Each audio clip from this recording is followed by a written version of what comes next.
글자 보이려나? 너무 작지? 그지? 8절을 할까?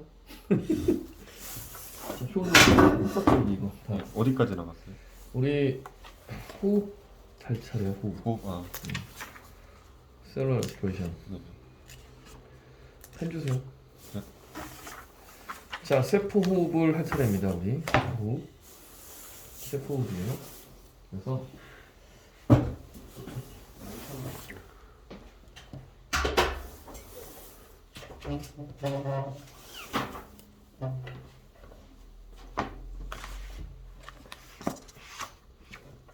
물. 네. 굿.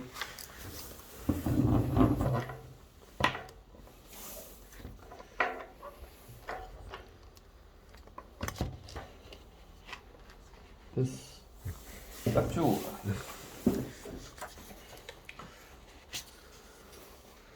자, 세포 호흡. 자, 오늘 일단 나갈 코스는 물질 대사와 세포 소기관. 자, 메타볼리즘, 광합성하고 세포 호흡이 있죠. 자, 이거는 이제 합성하는 거죠. 그래서 이거 동화작용, 이건 분해하는 이화작용. 그래서 이렇게 있고 여기를 지나가면은 그러니까 여기서 이제 합성은 아나볼리즘, 그다음에 여기서는 카타볼리즘, 그다음에 ATP 합성하죠, 그죠? 충전하는 과정이 이제 세포 호흡이고. 자, 그다음에 오미크론 아닙니다. 엉덩이가 차가워서 저는 알러지가 있거든요. 온도 변화에 취약합니다. 자, 셀러 레스피레이션은 호흡률이 있고 여기 에너지 효율 과정이 이렇게 나와 있습니다. 세포 과정은 해당 과정과 피부산의 산화, TCL로 산화적 인산화가 있고, 자, 발효가 있습니다. 산소호흡과 비교하는 거죠. 그러니까 얘는 즉 무산소 호흡을 하는 거죠. 얘네들은. 자, 이런 거 있습니다. 그래서 알코올 발효하고 적산 발효 이런 게 있습니다. 자, 물질 대사와 세포 소개. 우와, 정리 되게 잘했네. 자, 물질 대사는 동화작용과 이화작용인데 동화작용 합성하는 거고. 아, 여기 여진이가 들었어. 혼자. 너 어차피 하면 내가 볼 때 괜찮을 것 같아. 네. 그러니까 걔는 들었으니까 온라인으로 해서 반복하고 어. 너 진도 나가면 어차피 받았으니까 딱 맞지. 네. 자, 그 다음에 여기서 광합성을 하게 되죠. 광합성은 비데너지를 흡수해서 CO2와 물로부터 포르당을 만드는 같은 유기물 합성하는 과정이라 얘기하고 있고, 면록도 이설을 한다. 그래서 태양복사 에너지가, 이거 광합성은 면반응 안반응 있죠. 그래서 비데너지가 화학 에너지 ATP나 NADPH, H 플러스가 되는 것은 화학 에너지 되는 건 면반응이고, 안반응은 이와 충전한 ATP라든지 NADPH, H 플러스가 포르당이 되는 과정은 우리가 안반응입니다. 빛이 필요 없어요, 그 과정은. 그리고 그와 역과정이 바로 뭐냐? 세포 과정입니다. 그래서 해당 과정을 통해서 당을 해체시키고 거기서 이제 우리가 에너지를 얻는 유기화합물의 화학에너지 ATP로 충전하는 과정을 바로 세포호흡이라고 합니다. 그래서 에너지를 얻는, 에너지가 올라가는 것은 광합성, 동화작용, 그 다음에 아나볼리즘이고, 밑에 카타볼리즘은 포르당이 해체돼서 CO2가 물이 되고 ATP 합성하는 과정이 이제 카타볼리즘이 됩니다. 자, 기본적으로 이거는 산화 환원 과정입니다. 레독스 과정이라고 보시겠어요. 힘풀고.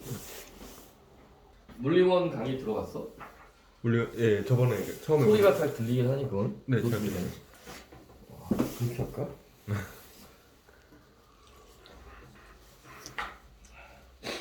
그래서 TV까지 들리나? 자, 근데 ATP는 아데노신 트라이포스페이트죠. 그래서 여기에 뭐 굳이 그릴 필요는 없는데 여기 이제 리보스 연결되어 있고, 여기 포스페이트가 3개 연결되어 있죠. 그죠? 그래서 아데닌에 리보스 연결된 아데노신, 여기에 포스페이트 PO4 3- 여기 포스페이트가 연결되어 있죠. 여기 끊어질 때마다 7.4 킬로칼로리가 발생한다. 그죠? 여기 AMP, ADP, ATP 트라이포스페이트 D 모노 이렇게 되어 있죠. 그래서 얘네들이 일반적으로 가수 분해하기 때문에 ATP가 물을 만나게 되면은 ADP가 ATP로 할게. ATP가 물을 만나게 되면은 ATP가 되고 PI 플러스 7.3kcal가 발생한다는 비었었죠, 그죠? 반대 과정도 있고 이렇게.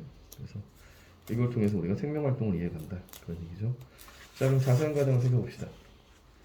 자, 이것들이 일어나는 과정들 보면 메타볼리즘이 일어나는 과정이, 자, 마이토콘드리아가 있어요. 미토콘드리아가 있는데 얘네들 크기가 1에서 10 마이크로미터 정도다. 마이크로는 10의 마이너스 6승미터를 얘기합니다. 보통 세포 한 개당 수백 개에서 수천 개 들어있게 되고, 운동을 많이 하는 사람들은 더 많이 들어있다. 준성이나 여진이 같은 애 많이 들어있지, 그지? 전 별로 없어요. 자, 간세포나 근육세포 같은 물질세사가 활발하게 일어나는 세포일수록 미토콘드리아가 많이 들어있다. 그리고 미토콘드리아는 이렇게 내막 구조를 갖고 있어요. 이중막 구조인데 이게 이제 세포 내 공생설을 지지하는 특징들이 됩니다. 그래서 미토콘드리아뿐만 아니라 엽록체도 이중막 구조인데, 이 안쪽에는 많은 원래 이제 원생생물과 비슷한 본래 있던 것이라고 생각할 수 있는 막이 있고, 밖에 있는 막은 세포막과 비슷한 형태로 되어 있어요. 그러니까 인지 이중충 같은 이중막 구조로 되어 있습니다. 이렇게 되어 있고, 그 안에 또 이제 어떤 특징이 있냐면은 크리스터 구조라고 하는 주름막으로 되어 있는, 우리가 마치 저 전열기처럼 그 표면적을 극대화할 수 있는 이런 형태로 되어 있어요. 내막 구조가. 역시 마찬가지로 이제 엽록체도 명반응이 일어나는 그라나에 틸라코이드라는 게 있는데, 동전이 쌓인 것처럼 이렇게 그라나가 형성되어 있죠. 틸라코이드에 의해서. 그런 것들이 비슷한 내막 구조를 갖고 있다. 내막의 표면적을 극대화하는 형태가 되어 있다는 걸 우리가 살펴볼 수 있습니다. 그 다음에 이제 기질에는 여기 안에 들어있는 게 여기 액체로 생긴 기질이에요.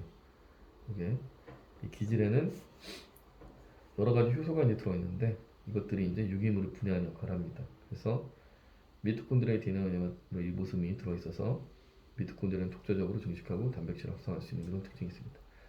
밖에 있는 리보솜과 안에 있는 리보솜이 지금 사이즈가 좀 작아요. 이게 좀 더 작고, 우리가 진짜 쓰는 세포 내에 있는 리보솜은 좀 더 큰 형태가 되죠. 대단히 주소단위처럼 나눠져 있고, 그래서 이거는 자체의 DNA를 갖고 있다. 이렇게 해서 자체 증식을 한다 생각하면 됩니다. 자, 엽록체도 사이즈는 비슷해요. 얘가 이제 1에서 10 사이즈면은 얘가 5에서 10 사이즈 정도 되는데, 그래서 얘도 이제 틸라코이드 여러 층 겹쳐져 있는 그라나를 형성하고 있고, 그라나가 명반응이 일어납니다. 이거는 빛 에너지를 통해서 화학 에너지, ATP 같은 화학 에너지로 전환하는 반응이 일어나는 것이 명반응. 얘가 바로 빛을 필요로 하는 명반응이 일어나는 장소가 바로 그라나이고, 그 다음에 이 엽록체의 기질 부분, 이걸 잘랐을 때 물이 쭉 흘러나온다면 그게 바로 스트로마인데, 이 기질 부분에 역시 마찬가지로 효소가 들어있어요. 이 효소가 들어있는 부분이 바로 이 스트로마입니다.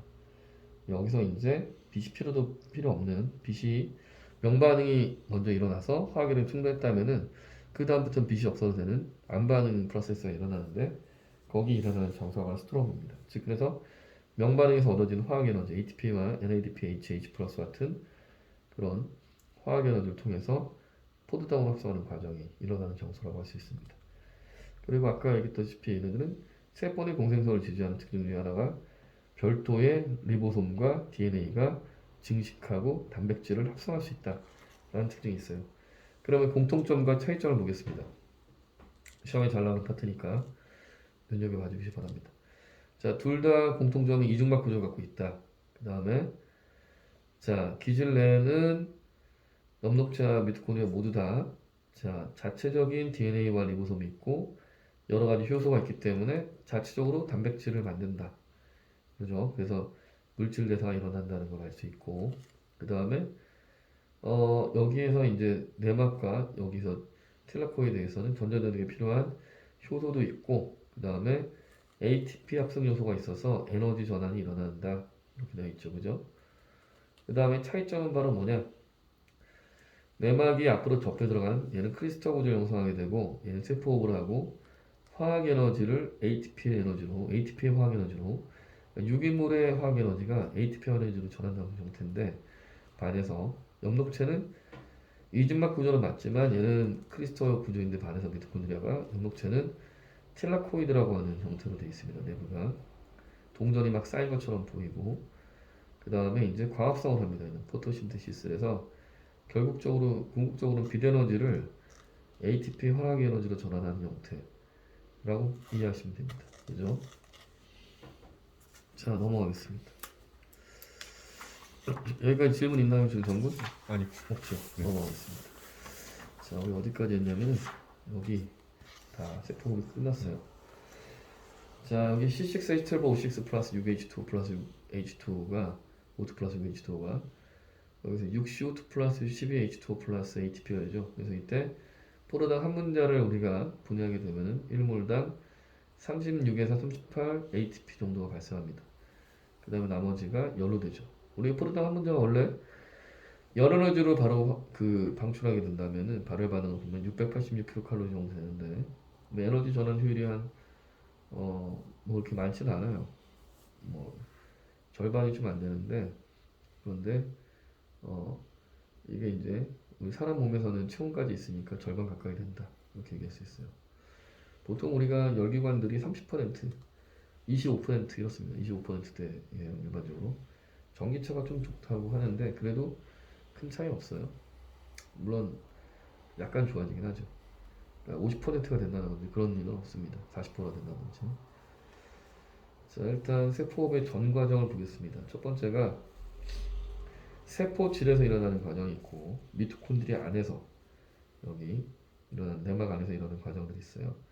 첫 번째 C6H12O6 당을 해체하는 해당 과정이 존재합니다. 그래서 이거를 피르부산이라는 걸로 우리가 쪼개놔요. 피르부산은 절반이가 C가 3가 되겠죠.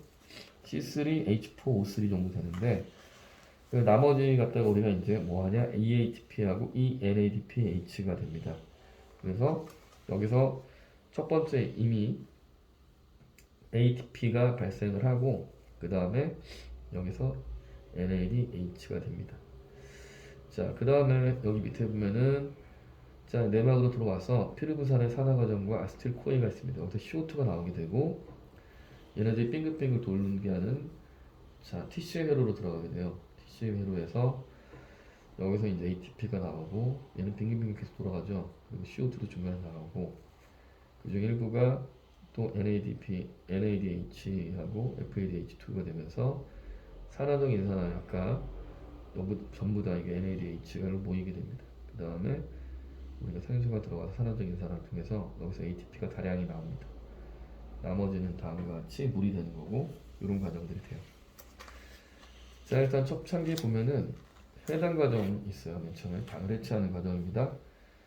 처음에가 포르당이 기질에서 세포질에 기질 내에 있을 때 두 개의 피르부산과 EATP 그 다음에 ENADH가 됩니다. 여기 나오는 게 EATP가 된다고 볼 수 있어요.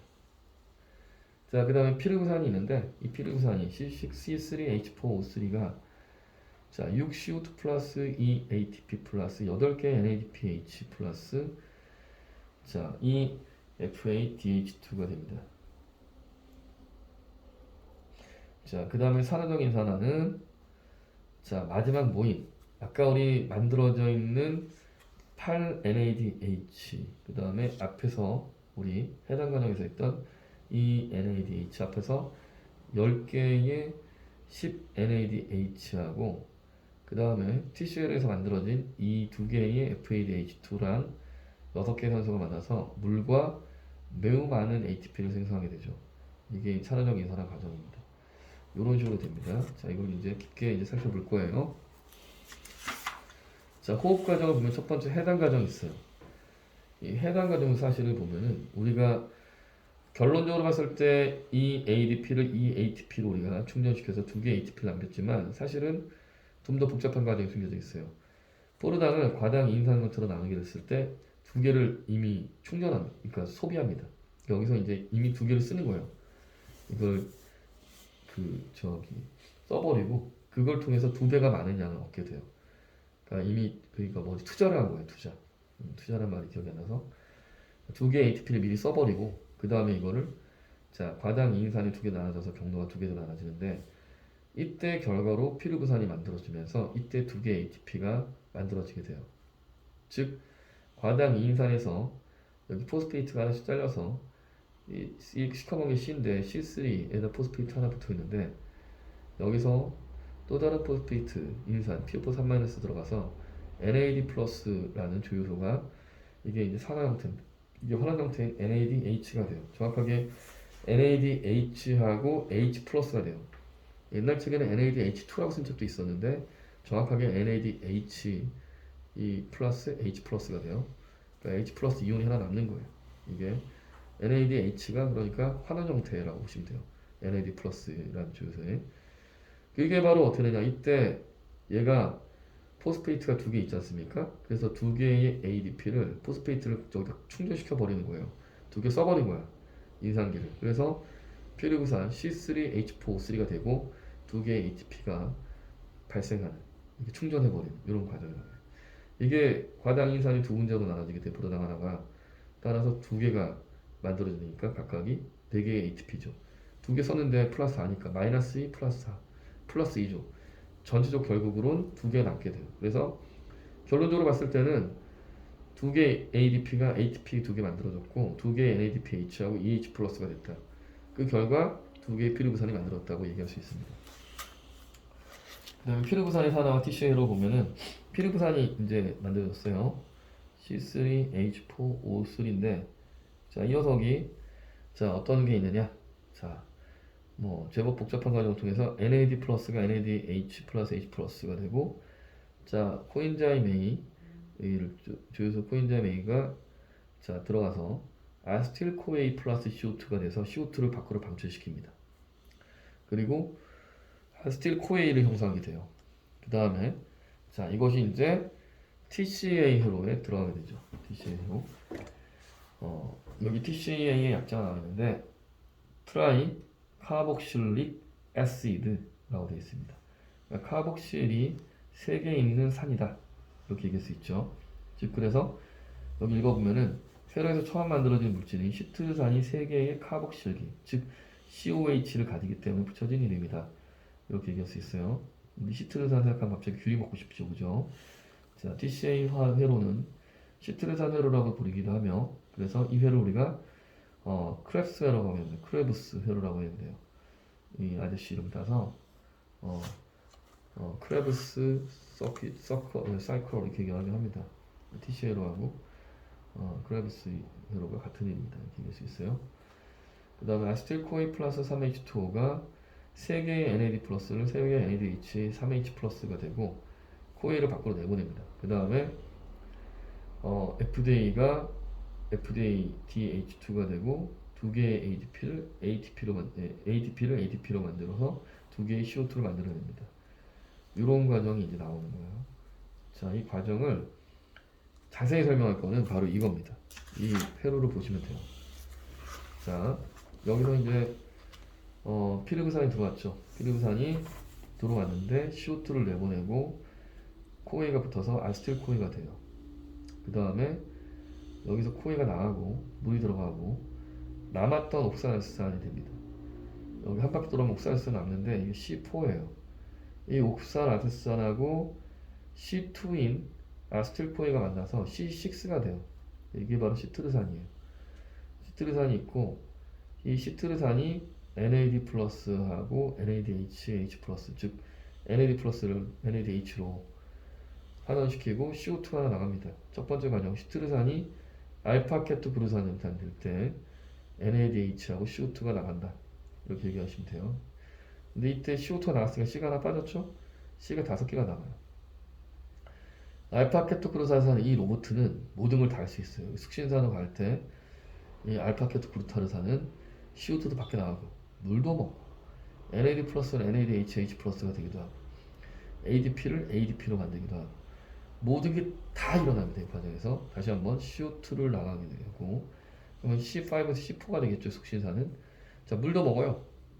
물도 먹고 NAD 플러스가 NADH로 환원되고 ADP가 ATP로 환원됩니다. 숙신산이 이제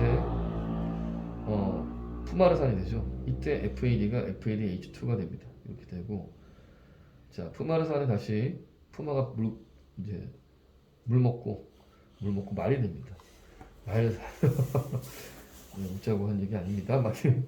말산에서 NAD 플러스가 NADH 플러스이고 옥산화산이 됩니다.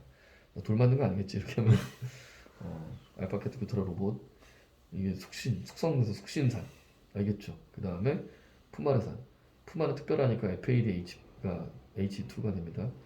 그 다음에 여기서 푸마가 목마르서 내과 가서 물 먹어. 물 먹은 다음에 말 되죠. 말산. 그 다음에 NAD 플러스가 NADH 플러스 여기서 옥사이스탄 되죠. 이런 식으로 도는 게 바로 TCL입니다. 계속 빙빙 도는 거예요.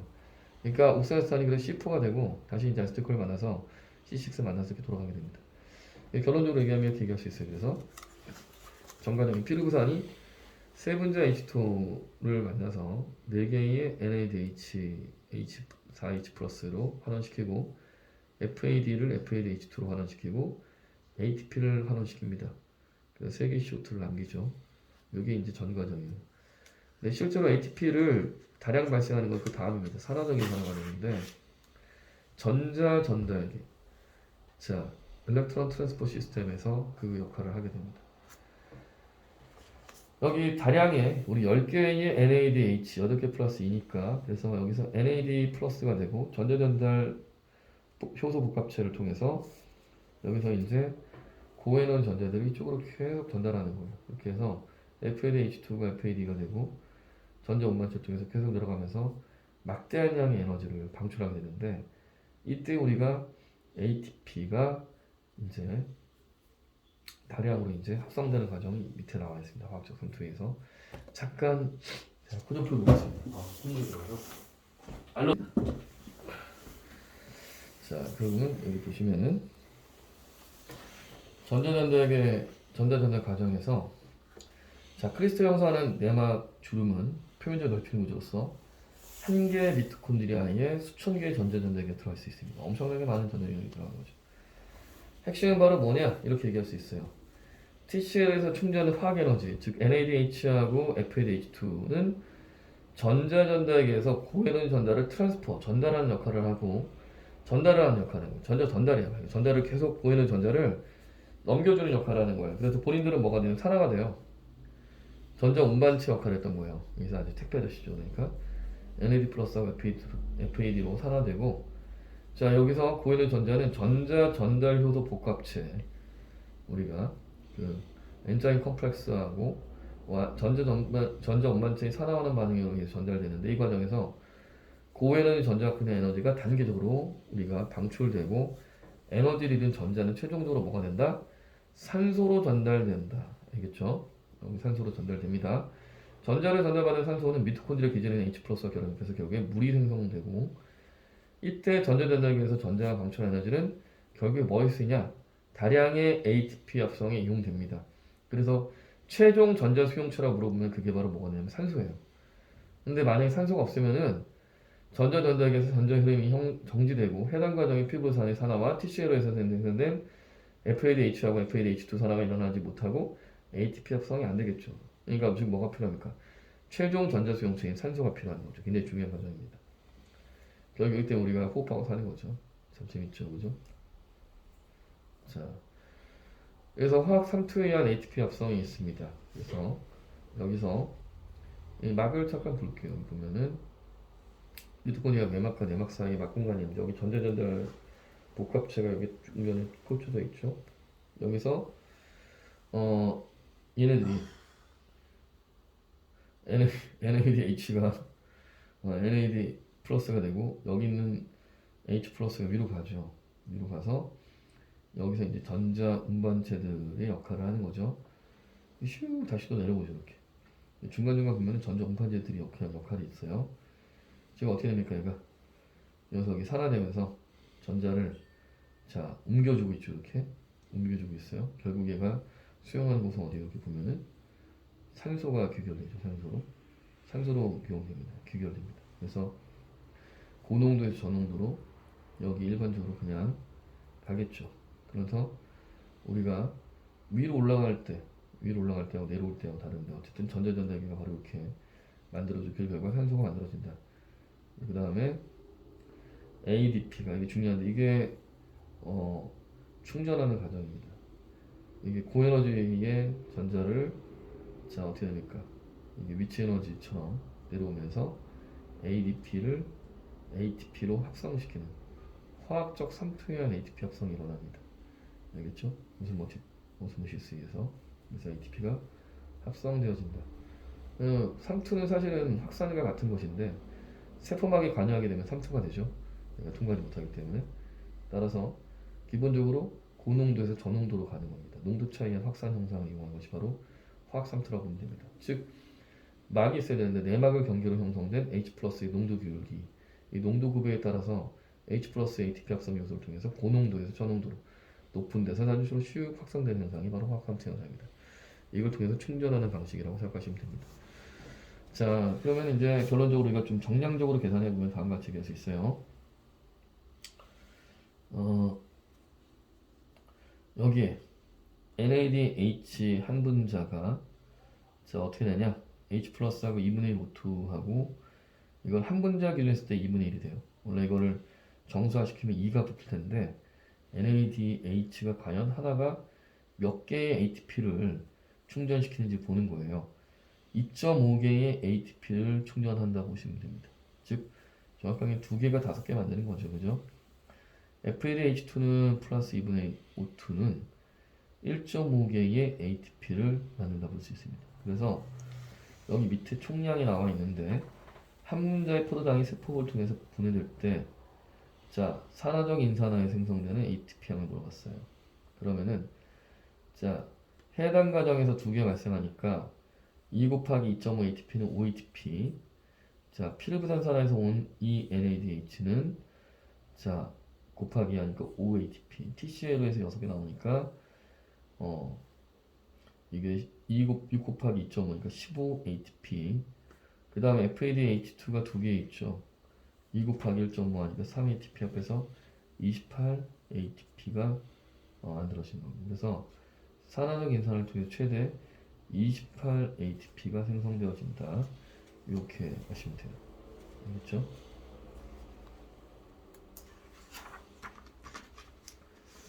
자, 그 다음에 여기 뭐 좀 다른 얘기 있는데 한번 볼까요? 세포업의 산화적 인산화 단계에서 작용하는 공물을 하고 있습니다. 이거는 뭐 교과서 범위는 아니지만 한번 살펴보면 하죠. 전자전달기 저해제가 있고 ATP 합성 요소에 저해제가 있어요. 그 다음에 짝풀림제가 있어요. 우리가 이 전단원의 효소에서 우리 배운 거 있었죠. 그죠? 작용을 방해하는 것들. 자, 그거를 생각하시면 됩니다. 전자전달 저해계는 전자결합해서 전자전달기를 통한 전자흐름을 저해하는 기질에서 막공간 사이에 H 플러스를 운반 못하게 하는 건데, 자, 청산가리 같은 사이아나 물질 같은 거, 그 다음에 일산화탄소, CO나 로테논 이런 녀석들이 이제 전자 전달을 방해하는 인헤비터다 이렇게 얘기할 수 있어요. 자, 그럼 무슨 얘기인지 한번 자세히 살펴보면은 여기 이렇게 통로가 이렇게 쭉 있죠. 여기 로테논이 있으면 이게 길이 갑자기 끊어졌네? 이리로 가야 되는데 이런 것들이 전자 전달을 방해하는 물질들이라고 볼 수 있는 것이죠. 이 녀석들 사이아나물, CO나 뭐 이런 것들이 있다는 거고, 그 다음에 두 번째는 ATP 합성을 결국에 막아도 안 되는 거잖아요. 그죠? 올리고만신 이런 것들이 얘들을 ATP로 합성하는 것을 못하게 만드는 것이다. 그래서 여기 막공간 사이에서 기질로 확산되고 정의하는 것이 바로 올리고만신. 그 다음에 아우로베르틴 이런 것들이 있어요. 짝플림제라는 게 있는데 한번 읽어보겠습니다. 말 그대로예요. 이거는 막공간 사이 측정된 H 플러스가 ATP 합성률이 통하지 않고 기질로 들어갈 수 있게 함으로써 내막을 연결한 농구 구배가 형성되어서 ATP가 쭉 떨어져야 되잖아요. 확산을 통해서 화학 삼투에 의해서 만들어져야 되는데 그게 못 일어나게 돼요. 그냥 지나가니까.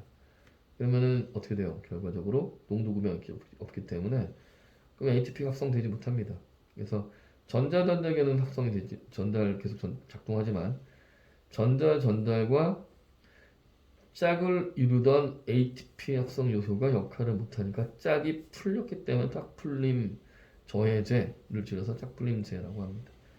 자, 이런 물질은 뭐가 있냐면 NDP라는 것들이 이런 물질이 있어요. 자, NDP 먼저 여기 읽어보면은 자, 여기 보이죠? 자, 일단 D입니다. D. 자, 그 다음에 이니트로페놀 이렇게 돼 있어요. 그래서 지방을 연소시켜 체증화시킨다고 해서 한때 다이어트에 막으로 썼지만 현재 부작용에는 금지된 DMP, 네, NDP라고 했던 것 같아. 이 말은 DMP. 자, 이런 물질이 이제 우리가 알고 있는 짝풀림제에 쓰이는 물질이다 이렇게 생각하시면 됩니다. 그래서 결론적으로 봤을 때 그 저기 산화적 인산으로 만들어지는 최대 ATP가 28 ATP가 된다. 이렇게 얘기할 수 있어요. 자, 그 다음에 세포 호흡의 에너지의 총 생성량을 보게 되면은 우리가 산화적 인산으로 의한 게 최대 28 ATP예요. 그 얘기는 뭐 그때그때 달라요. 이렇게 얘기할 수 있어요. 알겠죠? 그 다음에 TC에서 2개 나오고 앞에 해당 과정이 2개 나오니까 더하면 몇이 돼요? 32가 되죠. 최대 32 ATP 정도 된다. 이렇게 생각하시면 돼요. 알겠죠? 자, 그리고 세포호흡의 에너지를 보면은 에너지 에피션시는 입력분의 출력이에요. 우리가 ATP를 이용하지 않고 포르당 한 분자를 즉 C6H12O6를 연소시켰을 때 1몰당 얻는 에너지가 686kcal라고 얘기할 수 있기 때문에 그럼 7.3 곱하기 최대의 우리가 충전한 ATP 에너지를 곱하게 되면은 7.3 곱하기 32 하게 되면은 결국 효율은 한 30% 정도 나온다. 34%이 정도가 최대 효율이다. 이렇게 얘기할 수 있어요. 여기까지는 여진발이가 나온 거고 이제 세포 기질과 호흡률을 볼게요. 호흡률을 레스피레이션 퀴션트라고 하는데 여진아 이제 여기 처음이야. 잘 봐야 돼. 쏘리. 세포 호흡 기질이 있어요. 너무 바꿔주지 마세요. 내가 들어보기 때문에. 자, 세포 호흡이 호흡 기질이 세포 호흡에 이동되는 경로는 탄수화물, 지방, 단백질이 있는데 탄수화물, 단백질은 이제 아미노산이 되겠죠. 중간에 이제 아미노기 이제 NH2가 이제 빠져나간 듯한 그림을 그려놨어요. 이게 해체하는 과정들이죠. 그 다음에 탄수화물도 있고 얘네들이 해당 과정 통해서 피를 분산되잖아요. 아세틸코에 들어서 TCA로 와서 산화적 인산 통해서 ATP를 다량으로 발생시키고 단백질도 비슷합니다. 그래서 이렇게 하게 되고 지방도 역시 중간에 이제 중성지방 같은 경우는 했을 때 뭐 글리세린과 지방산 세 개로 나눠진 다음에 중간에 ATP가 나오는 과정들을 겪게 돼요. 그래서 지방 같은 경우는 에너지 더 많이 발생시키는 편이죠. 자, 그럼 호흡률은 바로 뭔지 한번 보겠습니다. 호흡률은 자 이렇게 얘기할 수 있습니다. 레스피레이터리 퀘션트는 소비된 산소의 부피분에 발생한 CO2의 부피라고 볼 수 있어요. 우리가 호흡할 때 우리가 산소를 들여 마시고 CO2가 내보내기 때문에 먹은 산소, 소비된 산소 그러니까 분에 발생한 CO2가 얼마큼 나왔느냐에 대한 부피를 보는 거예요. 이걸 어떻게 하느냐? 여기다가 숨쉬는 살아있는 콩 싹 튼 거를 집어넣고 중간에다가 여기 물방울처럼 막아놔요. 얘가 이제 막아져 있기 때문에 이게 왔다 갔다 할 거 아니에요? 그죠? 잉크방울이면 색깔도 있고 할 테니까 얘가 안쪽으로 움직이는지 밖으로 나가는지를 보는 겁니다. 원래는 뭐 이상적인 1대1이겠죠. 예, 6개일 때 6개니까 1대1인데 자 일단 싹트콩에서 반응하고 있습니다. 얘네들은 어떻게 되는지 한번 봅시다. 어떻게 잠겼는지 한번 초기적 사건을 보면은 싹트콩을 그림같이 장치하고 잉크 반응 기준점으로부터 이동과 능급을 측정을 했는데 자 싹트콩에 일어나는 반응은 뭐가 일어납니까? 세포호흡을 하겠죠. 그러면 산소가 소비되고 CO2가 발생하게 될 거예요. 그러면 가에서부터 시작을 해서 이동한 거리를 계산하게 되면은 자 여기서 세포로 발생한 CO2가 여기다가 우리가 뭘 집어넣냐면 10%의 KOH를 소액을 적신 거름 종류를 넣었어요. KOH는 알다시피 CO2를 제거하죠. 얘네들은 CO2를 흡수하기 때문에 우리가 이제 이산화탄소 제거제로 우리가 집어넣고 그러면은 발생한 CO2에 대한 것이 공기 중에 사라지기 때문에 그만큼 옆으로 이동하게 될 겁니다. 임급방울이. 그렇다는 얘기는 무슨 얘기냐면 가에서 임급방울이 이동한 거리만큼이 세포호흡에서 소비된 산소의 부피에 해당된다는 것을 우리가 예상할 수 있어요. 그죠? 그래서 나에서는 그럼 어떤 특징인지 보겠습니다. 나는 10% KOH 대신에 CO2를 흡수하지 않고 감에 놔둔 증류수를 적시는 종이에요. 물을 적셨어요. 그러면은 CO2가 흡수되지 않겠죠. 그죠? 그래서 얘는 이동한 거리가 세포로 호흡에 소비된 산소의 부피하고 세포 발생한 CO2의 부피가 서로 이게 비슷하다면 움직이지 않을 것이고 한쪽이 더 많게 되면 한쪽으로 어느 쪽 방향이든 이동하게 될 거예요. 자, 그 다음에 싹등콩의 호흡률을 보면은 소비된 산소 부피는 CO2의 부피이므로 호흡률은 지금 실험 결과 얘는 눈금이 50개, 15개. 그래서 전체 원래 소비된 산소 부피가 50눈금분의 50-15. 그래서 이동한 게 35만큼 움직여서 50분의 35에서 0.7. 즉 대략 지방이 요 정도의 비율로 해서 주로 공기 삭힐 때 주로 이것을 소흡 기준으로 지방을 사용했다는 사실을 알게 되는 겁니다. 아시겠죠? 좋습니다. 그 다음에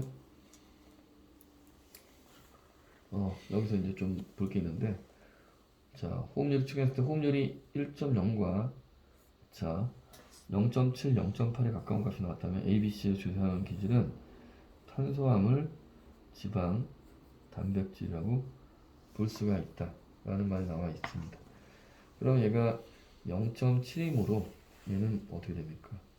지방이라 볼 수 있고, 만약 이게 이 결값이 0.8이었다면은 이건 바로 단백질이라 볼 수 있고, 1.0이었다면 이거는 탄수화물이다 라고 알 수 있습니다.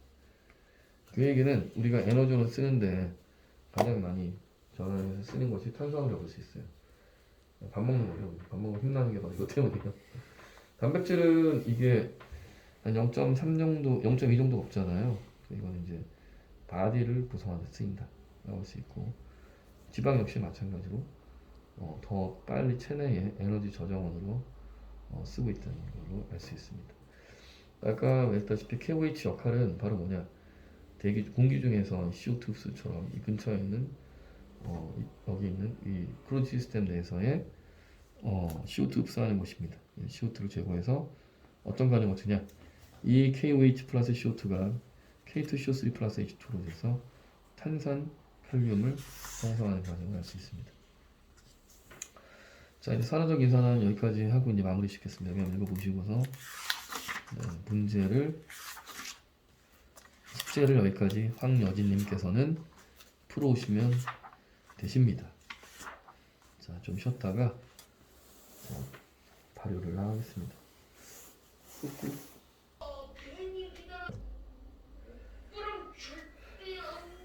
그래서 발효가 있는데, 발효라는 것은 이제 무산소를 말합니다. 그래서 사람한테 이제 좋은 걸 우리가 발효라고 합니다. 사실 그 디케이죠, 디케이. 근데 일단 산소호흡에는 다량의 ATP가 생성됐잖아요. 최대 32까지 나왔는데 얘는 한 2개 정도밖에 안 나와요. 2개, ATP 정도 나오는데 어떤 과정이 되겠습니까?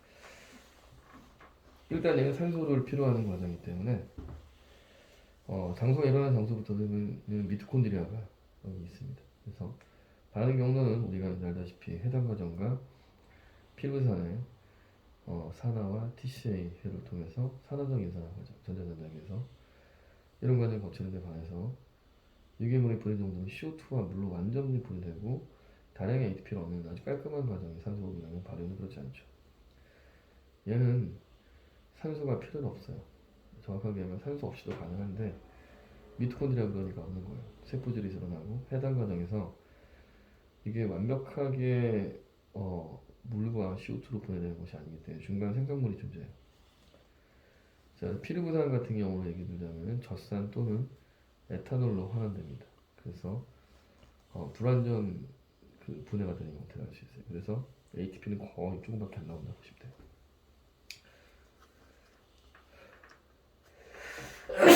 하늘에 앉으니까 확실히 영향을 받네요. 자, 해당 과정에 포도당이 피르부산을 분해될 때 NAD 플러스는 NADH로 환원되고 ATP 생성된다.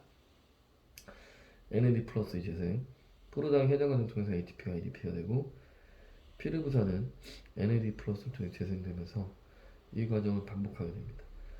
일단 중간 생성물이 바로 젖산이나 에탄올 C2H5OH가 만들어집니다. 자,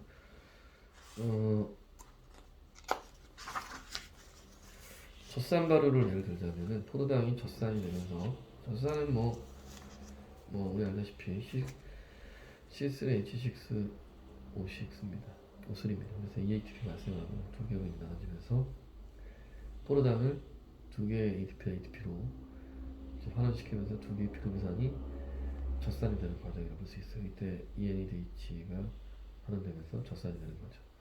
그러니까 이게 김치, 요구르트, 뭐 치즈, 젓갈 이런 것들 우리 먹는 것들이 젖산 발효되는 거죠. 그러니까 발효라는 말을 붙이면 사람이 이제 몸에 괜찮은 거, 이게 발효죠. 썩는 거 이렇게 되죠. 자, 근육에 필요한 ATP 공급이 있는데 에너지원의 비율을 보면은 저장된 ATP가 이렇게 백에서 쭉 있다면은 크레아틴인 단위 이렇게 돼 있죠. 이렇게 운동하고 여기 많이 먹는 이런 것들이 있습니다. 운동하는 사람들이 먹는 거 인산 보충하려고 ATP로 젖산발효로 생성된 ATP가 이렇게 되고 산소호흡에 생성된 ATP가 이렇게 됩니다. 그래서 이런 식으로 되어 있습니다. 참고하시면 될 것 같고요. 근육 속에서 이제 젖산 발효가 일어나요. 우리가 강렬한 운동하게 되면은 젖산 발효가 일어나기 때문에 이걸 우리가 가지가 아이고 좋습니다. 자, 근육세포에 일어나는 젖산 발효 보면은 우리 강렬한 운동을 했을 때 젖산이 쌓입니다. 그래서 이제 우리의 조상들은 어떻게 해결했냐면은 식초를 먹었어요. 아스타수용액을 먹어서 그 젖산을 분해시키는 그런 거를 많이 했죠. 이거는 과정을 한번 보면은 자, 우리가 이제 그 근육 속에는 산소가 이제 혈관을 통해서 오게 되면 시간이 많이 걸려요. 그러니까 산소 공급하는 것들은 헤모글로빈이 아니라 미오글로빈이라는 게 있는데 그걸 통해서 공급하게 됩니다. 아무래도 그러니까 속도가 느리죠. 그래서 산소 부채량이 생겨요. 운동하게 되면 또 이제 ATP가 필요하니까 급격하게 이걸 만들어내기 힘들잖아요. 그래서 어떻게 하냐면은 해당 과정을 통해서 포도당의 분해가 빠른 속도로 진행되고 빠른 속도로 이제 포도당을 분해하다 보니까 뭐가 있냐면 피르부산과 NADH 양이 급격하게 증가되고 근육세포에 축적된 피르부산과 NADH가 반응해서 젖산 발효가 진행된다.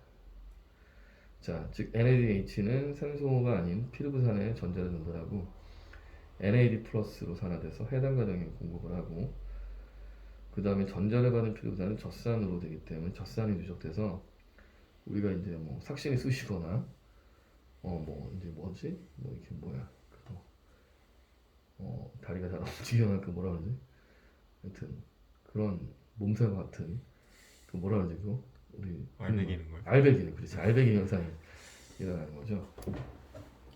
젖산의 이동 근육세포 축적된 혈액에 의해서 간으로 분만돼서 피로분산에 전환된 다음에 산소호흡에 사용되거나 포도당 합성되는 이렇게 되어 있습니다. 그래서 이 간이 또 이제 튼튼해야 돼요. 안 그러면 해독하는데 힘들 수가 있습니다.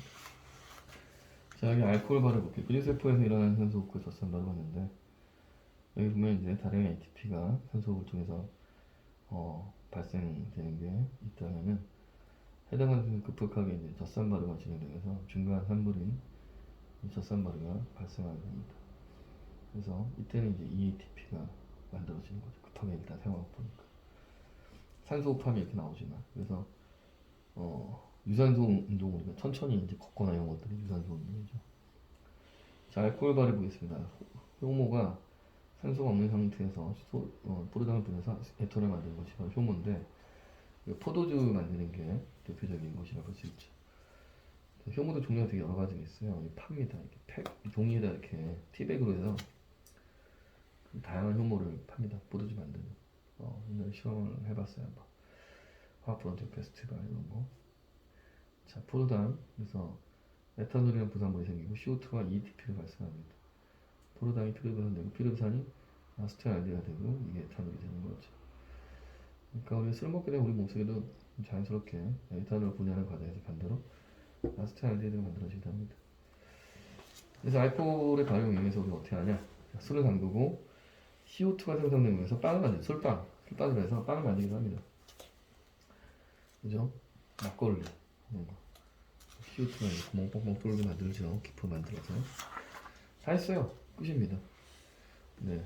그다음에 식초도 있어요. 여기 빠졌는데 식초가 생성되기도 합니다. 중간 생성물로. 사실상 에탄올과 식초는 산화하는 반응에서 우리가 알코올에서 더 산화시키면 식초가 됩니다. 그래서 사과, 식초, 레몬 이런 것들 전부 다 식초화시킬 수 있어요. 알코올에서 에탄올이 만들어지고 알코올 발효가 되죠. 그러니까 이렇게 얘기할 수 있어요. ROH가 있잖아요.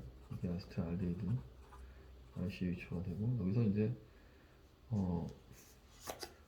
산소가 결합하게 되고 여기서 수소가 빠진 거고 여기서 알프라임이 COOH가 됩니다.